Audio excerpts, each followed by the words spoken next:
उत्तर प्रदेश में चुनावों से ठीक पहले जहां बीजेपी को सबसे बड़ी बगावत का सामना करना पड़ रहा है, वहीं उसके जिताऊ फॉर्मूले पर भी चोट की जा रही है। अखिलेश यादव से हाथ मिलाने वाले मंत्री और विधायक उस गैर यादव ओबीसी गठजोड़ का हिस्सा हैं जिसे बीजेपी ने 2017 में खड़ा किया था। वहीं बीजेपी भी अब इसकी काट के लिए तैयार है। दलित परिवार के घर, योगी का भोजन और अयोध्या से उम्मीदवारी मंडल और कमंडल दोनों को साधने का एक बड़ा बीजेपी का दांव है।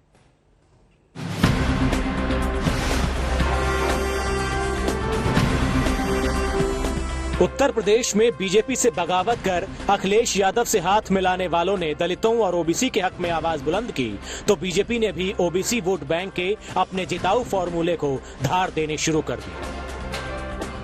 अयोध्या से चुनाव मैदान में उतरने की ताल ठोकना और दलितों के संग भोजन करना दिखाता है कि अगर बागियों की बदौलत अखिलेश यादव ओबीसी के नाम पर चुनाव को कमंडल बनाम मंडल का बनाना चाहते हैं, तो बीजेपी के पास मंडल के साथ साथ कमंडल का दांव खेलने की सुविधा कहीं ज्यादा है। मैं मकर संक्रांति के अवसर पर अपने इस अनुसूचित जाति के कार्यकर्ता से अमृतलाल भारती और उनके सभी परिवारजनों को हृदय से धन्यवाद देता हूं, जिन्होंने मुझे खिचड़ी सह भोज पर अपने घर में आमंत्रित किया और वे लगातार यहां पे विभिन्न सामाजिक मुद्दों पर कार्य करते रहे हैं। विकास के मुद्दों पर यहां पर लगातार आवाज उठाते रहे हैं। इस समता भोज में खिचड़ी भोज जो समता भोज भी है, बाबा साहब के उस संदेश को जन जन तक पहुंचाने के इस अभियान के हिस्से के तहत कार्यक्रम आज संपन्न हुआ है। दरअसल 2014 से ही ओबीसी वोट बैंक यूपी में बीजेपी की जीत का फॉर्मूला रहा है, मगर बीते 3 दिनों में अखिलेश यादव के खेमे में बीजेपी के कई ओबीसी नेताओं के जाने से एक माहौल भी बन गया है। और अब अखिलेश दावा कर रहे हैं कि समाजवादियों के साथ अम्बेडकरवादी भी हैं और 80-20 का गणित उनके साथ है। ये जो उत्तर प्रदेश के बाबा मुख्यमंत्री हैं, फेल हो चुके हैं। कितने भी दिल्ली वाले आए, अब ये पास होने वाले नहीं है, क्योंकि जनता ने मन बना लिया है इनका सुपड़ा साफ होगा। और इस बार तो ऐसा बीजेपी वाले हिट विकेट हुए कि हमारे तमाम नेताओं की स्ट्रेटजी नहीं समझ पाए। वो स्ट्रेटजी नहीं समझ पाए। अगर स्ट्रेटजी समझ गए होते तो पता नहीं क्या करते वो लोग, न जाने कौन से डैमेज कंट्रोल में लग जाते कि जो गिनती हम लोगों ने बताई थी। मंच पे बैठे हुए लोग और यहां पर आए हुए सभी हमारे साथी और जो लोग समाजवादी रास्ते पर हैं और अंबेडकरवादी लोग हैं, ये दोनों लोग मिलकर के हो सकता है आक्रोश का साथ ले लेंगे तो हो सकता है 400 सीटें भी ये गठबंधन जीत जाए। क्योंकि जनता बैठी है, बदलाव के लिए बैठी है। जनता बदलाव के लिए बैठी है। जनता परिवर्तन चाहती है। आज बहुत ही शुभ दिन है। इधर नए साल के बाद ये त्योहार ऐसा है, बड़ी हर्षोल्लास के साथ मनाया जाता है। और हमें लगता है सरकार के लोगों को पहले ही पता लग गया था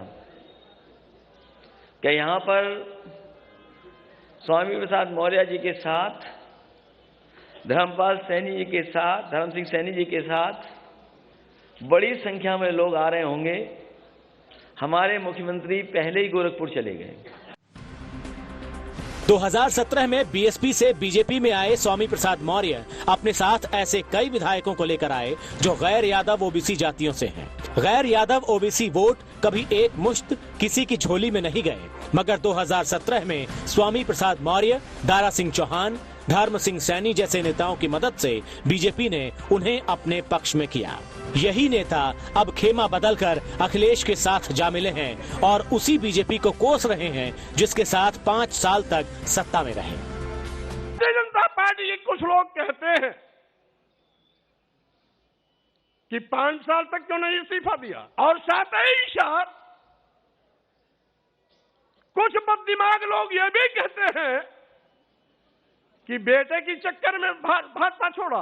भारतीय जनता पार्टी के लोगों ने इस देश के गरीबों, मजलूमों, दलितों, पिछड़ों अल्पसंख्यकों के आंख में धूल झोंककर सत्ता हथियाई थी। दूसरी तरफ बीजेपी अब इन बागियों पर हमलावर है। न केवल 5 साल तक चुप्पी साधे रहने पर सवाल खड़ा कर रही है, बल्कि इन्हें आगाह कर रही है कि समाजवादी पार्टी में यादवों और मुसलमानों के सिवाय किसी का भला होने वाला नहीं है। देखिए, अगर हमने मलाई खाई है, जांच करवावे, हमें जेल भेजे। रही बात, हमने बार बार अलग अलग प्लेटफार्म पर, सरकार के प्लेटफार्म पर और संगठन के प्लेटफार्म पर हम सभी लोगों ने इसका ऐतराज किया, इसका विरोध किया कि दलित पिछड़ों की उपेक्षा हो रही है, आरक्षण पर कुठाराघात हो रहा है, बाबा साहब के संविधान को पूरे तरीके से तहस नहस करने का एक प्लान है।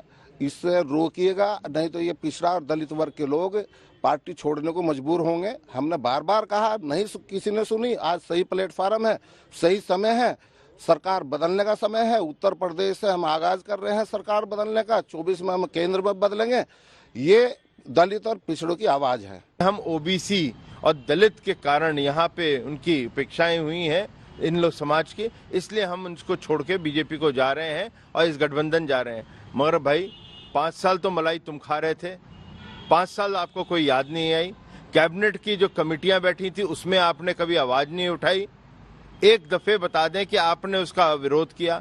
आप तो टेबल थपथपाते थे, भाषणों में आप बोलते थे, योजनाओं, जब लाभार्थियों को योजनाओं का फायदा देते थे तो चाबियां आप पहुंचाते थे, सर्टिफिकेट आप देते थे। तो फिर ये 5 साल बाद कारण क्या है, वो कारण तो हमें बता दो। और एक चीज और बता दें कि भाई, आप लोगों ने समाजवादी पार्टी के साथ निर्णय किया, स्वागत है आपका, आप अपना निर्णय, आपको स्वागत हो। लेकिन समाजवादी पार्टी के अंदर 10 ऐसी चीज बता दीजिए जो दलित और ओबीसी के लिए उन्होंने किए हैं पिछले 5 साल में। यादव और मुस्लिम समाज के अलावा उन्होंने क्या किया, उसका व्याख्यान करें 10 चीजों का। बीजेपी भी बगावती नेताओं से वजह जानना चाहती है। वहीं सवाल उठ रहा है कि क्या बीजेपी के कमंडल के आगे मंडल की आवाज कमजोर पड़ रही थी। मंत्रिमंडल से इस्तीफा देने वाले ज्यादातर मंत्रियों ने दलितों, ओबीसी, गरीबों की अनदेखी का मुद्दा उठाया है। तो क्या उन्हें ये लग रहा था कि हिंदुत्व की आवाज के आगे ये मुद्दे दब रहे थे? वजह चाहे जो भी हो, मगर अब ये साफ होता जा रहा है कि यूपी के चुनावों में मंडल के साथ कमंडल का दांव भी खेला जा चुका है। लखनऊ से संतोष कुमार, समर्थ श्रीवास्तव और अभिषेक मिश्रा के साथ कुमार अभिषेक, आज तक।